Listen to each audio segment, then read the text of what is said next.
second leg, it's through the third. Yeah, the power kicks off with a 14-dart leg, and yes, you're right, the first dart was precluding any dart going in the southern part of that double 12, but there was room for another, probably another and another for Taylor after that.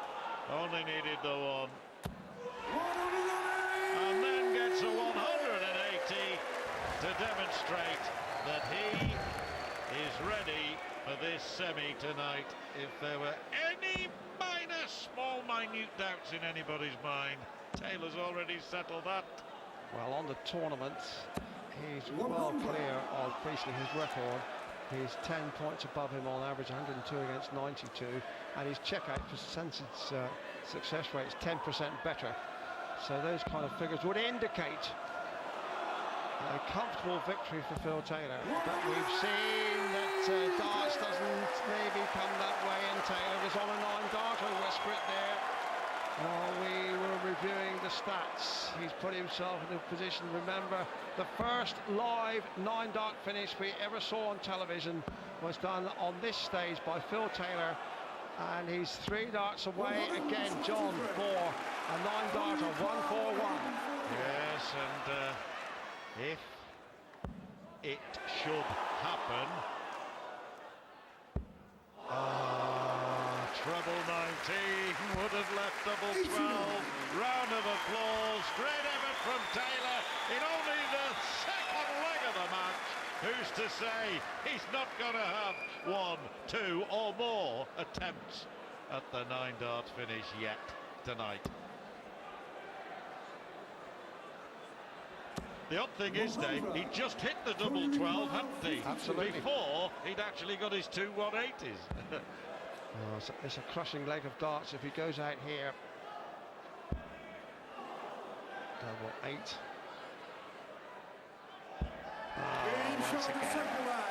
Phil Taylor has opened up and he looks mean as the dart sails into the target effortlessly. Well, Priestley won the first part of the evening by winning the throw, and he did win it. We've seen so often in the past that Phil Taylor has won the throw and then given it away in order to take the first leg against the throw, win the second, and establish that emphasis early on. But today, Dennis won it on merit.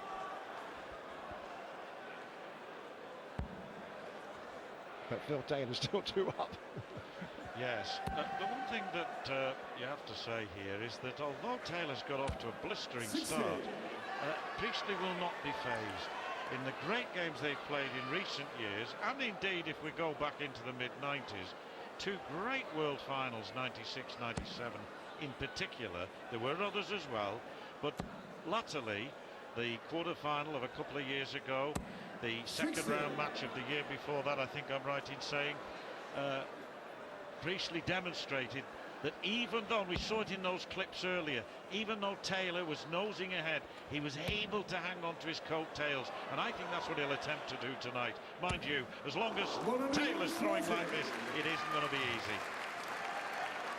Yes, the best the world has ever seen, and the averages are a little bit towering. We're right next to Blackpool Tower. Even the Blackpool Tower isn't as high as that from Taylor. 140.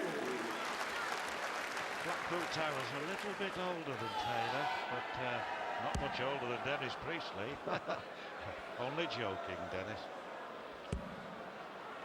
This could be his third 180. We're only in the third leg. Oh, lovely to watch. 3 180s, and his average, even from 112, goes higher and higher. Glimpse of Mrs. Yvonne Taylor, as always, sitting unobtrusively and elegantly applauding her man. We've seen her so often. 121 for another killer-diller leg.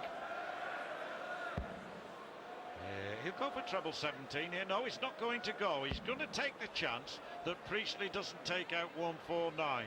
It's a reasonable gamble, in fairness. But if Dennis were to take this out now, it would be probably the most talked about 149 finish for a long time to come. Gotta get treble 20 to leave 89.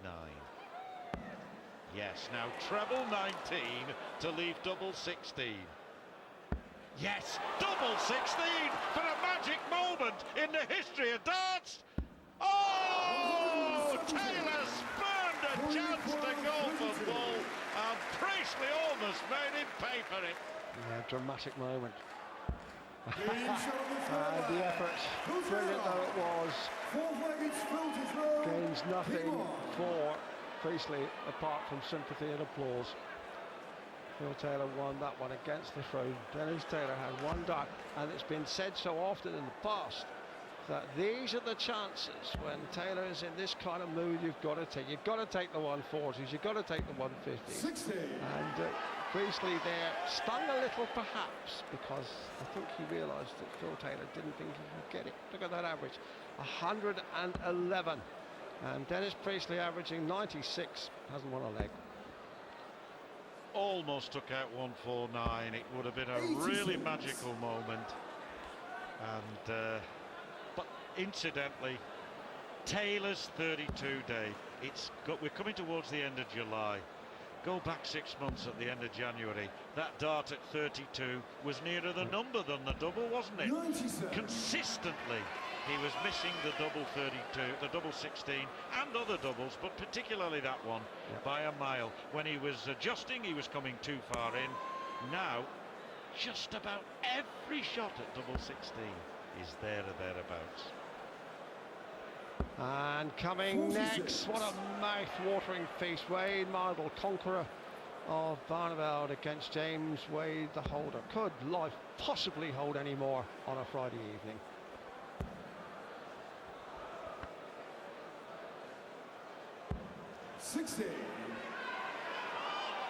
Not quite so impressive from Taylor, so Priestley, if he fills his boots here, has a chance to open his account. He won't want to get through this first session without getting a chalk on the board, John.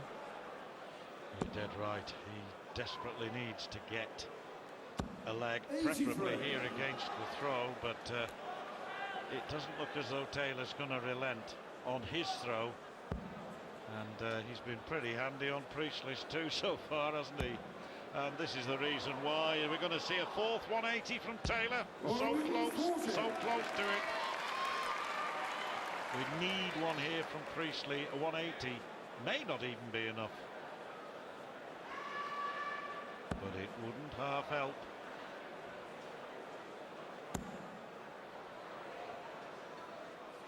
Incidentally, these two giants of the game are playing respectively. We'll just wait this 144.